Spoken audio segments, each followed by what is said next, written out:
Bonjour. Il faut qu'un ambassadeur européen s'y fasse tuer pour que, tout à coup, soudain, brusquement, le reste du monde se souvienne que le Kivu subit une guerre meurtrière depuis des années. Pourtant, la mort est quotidienne dans cette région. Des civils sont tués par centaines, des femmes violées, saccagées, des enfants enlevés et mis en esclavage. Les chiffres sont énormes. Les hommes, les femmes, les enfants meurent à une cadence que même des concepteurs de jeux vidéo n'auraient pas osé imaginer. L'est de la RDC, composé du Nord Kivu, du Sud Kivu, de l'Ituri et du parc national des Virunga, est un territoire où des milices armées financées par les États voisins, notamment le Burundi, l'Ouganda et le Rwanda, sèment la mort, la violence et la désolation pour s'approprier des richesses du sol et surtout du sous-sol. C'est ainsi qu'un pays comme le Rwanda peut se retrouver premier exportateur de coltan alors que la grande majorité des réserves mondiales de ce minerai se trouvent en RDC. Un peu comme le Burkina Faso s'était retrouvé grand exportateur de cacao au temps où la rébellion de Guillaume Soro avait coupé en deux la Côte d'Ivoire, premier pays producteur. Lors d'un recensement effectué récemment, on a compté 122 différents groupes armés à l'est du pays. 122. Au Congo, il y a eu 700 morts du Covid en 2020, mais sur la même période, dans le pays où béni est maudit, rien que dans la province de l'Ituri, la milice ougandaise ADF a tué 849 civils et enlevé 534 personnes, dont 457 sont toujours portées disparues. Ça, ce sont seulement les chiffres régionaux d'une milice sur un an. Il y en a 122. Toutes plus barbares les unes que les autres. Je vous laisse faire les calculs. Et pendant que les puristes se disputent sur le fait de savoir si on doit qualifier ces millions de morts de génocide ou pas, l'hécatombe continue. Les conflits ethniques ou communautaires entre Banyamulenge contre les Maïmaï ou bien entre les Lendu et les Ema sont des exemples, sont attisés et exploités pour des guerres économiques. Je vous l'ai dit dans ma dernière vidéo, dont je vous mets le lien en haut. Nos guerres, nos conflits sont leur business. Les 5 membres du Conseil de l'insécurité de l'ONU sont les 5 plus grands vendeurs d'armement de la planète. Et c'est aussi chez eux que se trouvent les entreprises qui ont besoin des minerais de sang dont regorge le Congo, qui représente 90% des exportations d'un pays qui est classé comme le 8e le plus pauvre de la planète. Mais vous et moi, nous savons bien que le pays n'est pas pauvre, qu'il est même l'un des plus riches du monde. Mais ce sont ses habitants qui sont maintenus dans la pauvreté. Un autre exemple d'irrationalité. La RDC est dotée d'un potentiel hydroélectrique gigantesque, 100 000 mégawatts, soit le tiers du potentiel de l'Afrique. Mais seuls 2677 mégawatts sont installés, dont seulement 1130 mégawatts sont en fonctionnement pour cause de manque de maintenance. Et c'est comme ça que seuls 9% de ses habitants ont accès à l'électricité. C'est à se taper la tête contre un mur. Si c'était 3 collaborateurs locaux de l'ambassade d'Italie qui étaient décédés, ça n'aurait pas fait les grands titres. Ça aurait été business as usual. Dans notre monde sans pitié, tant que les morts sont des noirs, c'est pas grave. Ça compte pas trop. Ils sont comme ça, les Africains, toujours à se faire la guerre ou bien à mourir de famine. L'essentiel n'est-il pas qu'ils n'arrivent jamais en Europe? Alors qu'ils meurent dans les forêts du Congo ou bien au fond de la Méditerranée, c'est kiff-kiff, bourricot. Par contre, le coltan, le tungstène, le cobalt, l'uranium, l'étain, les diamants, le cuivre, l'or, eux doivent venir en Occident. Ils doivent sortir de la brousse africaine. Car on en a besoin pour la fabrication des smartphones, des ordinateurs portables, des caméras, de l'électronique, des voitures électriques, des missiles nucléaires et aéronautiques, dans la métallurgie. 80% des réserves mondiales du coltan sont situées au Congo et 60% du cobalt mondial est extrait de mines artisanales congolaises où souvent des enfants creusent à la main et où parfois des tunnels s'effondrent en les tuant ou en les mutilant pour qu'ailleurs dans le monde, des gens puissent avoir des gadgets comme la caméra qui filme cette vidéo. La différence, c'est que certains sont conscients du sang qui coule sur les mains de Apple, Google, Tesla, Samsung, Bayer, Sony, Huawei et compagnie, et d'autres l'ignorent ou font semblant de l'ignorer. Mais maintenant, vous qui regardez là, vous ne pouvez plus l'ignorer.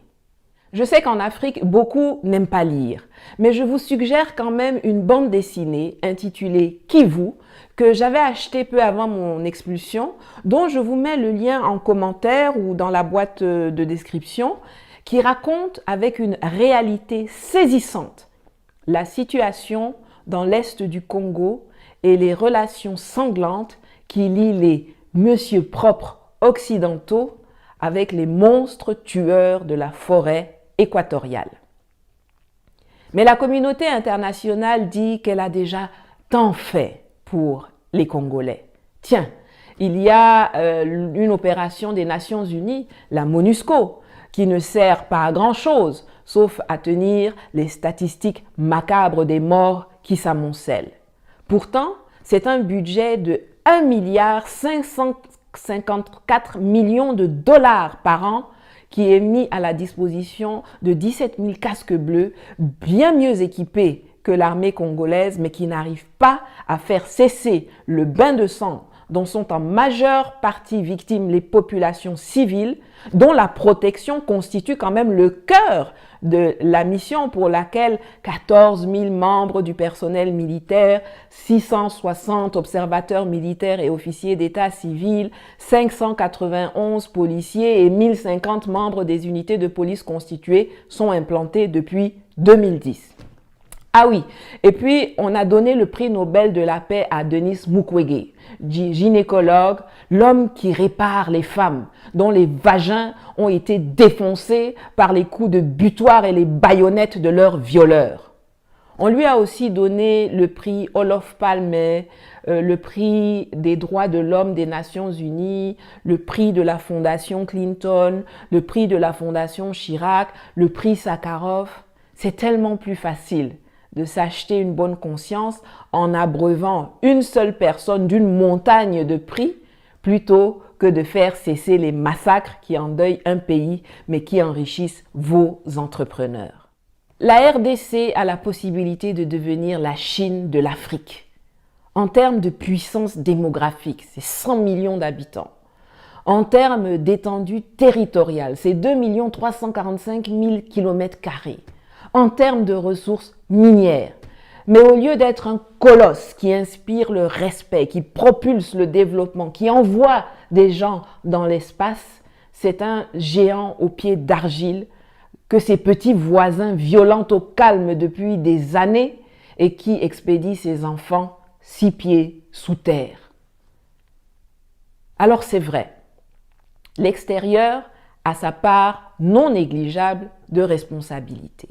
Et il est bon qu'il lui soit rappelé de temps à autre que perdre un père, un mari ou un fils dans des attaques violentes n'a pas à être l'apanage des Congolais. Mais ce qui me met en colère, c'est l'incapacité des leaders politiques de RDC à s'unir pour enfin donner à leur pays la place qui devrait être la sienne sur la scène continentale et mondiale, et aux populations un quotidien de paix et de prospérité. Pourtant, comme le scandait Mamadou Koulibaly en Côte d'Ivoire le 10 octobre 2020, un peuple uni jamais ne sera vaincu. Le malheur du Congo ne vient pas de l'appétit que suscitent ses ressources minières à l'extérieur du pays. Le malheur du Congo, ce sont ses dirigeants. Les corrompus, les voleurs, les vendus, les traîtres à la patrie, les sans courage et les sans idées. La loi qui institue que le sol et le sous-sol congolais sont la propriété de l'État est une des sources importante de la situation actuelle. Il faut réformer le foncier au Congo et en donner la propriété aux populations locales, en même temps qu'on leur donne les moyens de défendre leurs biens. Je mettrai à la fin de cette vidéo le lien d'une de Mamadou Koulibaly qui explique sa proposition de réforme du foncier en Côte d'Ivoire, qui peut être, pourquoi pas, la base d'une réflexion pour le Congo. Nous, Africains, ne pouvons pas faire comme si le Congo, c'est juste les sapeurs et la rumba cadencée. Depuis quelques semaines, c'est le président congolais Félix Tshisekedi qui a pris la tête de l'Union africaine.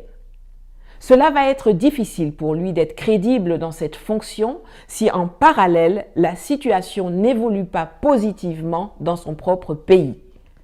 Le minimum qu'il puisse faire, c'est de mobiliser les énergies et les attentions autour du conflit qui déchire le Congo pour faire stopper les rivières de sang qui endeuillent la région des Grands Lacs et qui n'honorent aucun d'entre nous en Afrique. C'est d'obtenir les moyens de former et d'équiper l'armée congolaise pour sécuriser la zone de l'Est, qui sert aussi de base arrière à des rébellions qui cherchent à renverser les gouvernements des pays limitrophes. C'est de réformer certaines lois pour contrer les effets voraces de l'appétit géostratégique extérieur et c'est aussi d'investir dans le capital humain. La tâche n'est pas aisée, mais il faut que l'on puisse sentir la volonté inébranlable d'aller au charbon pour renverser la vapeur. Souhaitons-lui de réussir, aidons-le à réussir, car ce sera l'Afrique qui gagnera. Très peu de médias ont donné le nom du chauffeur décédé hier. Il s'appelait Milambo Mustapha. Je présente mon yako à ses proches et aux centaines de milliers de familles qui ont perdu des membres dans cette guerre sans fin du Kivu et du Congo. Prenez soin de vous et à bientôt.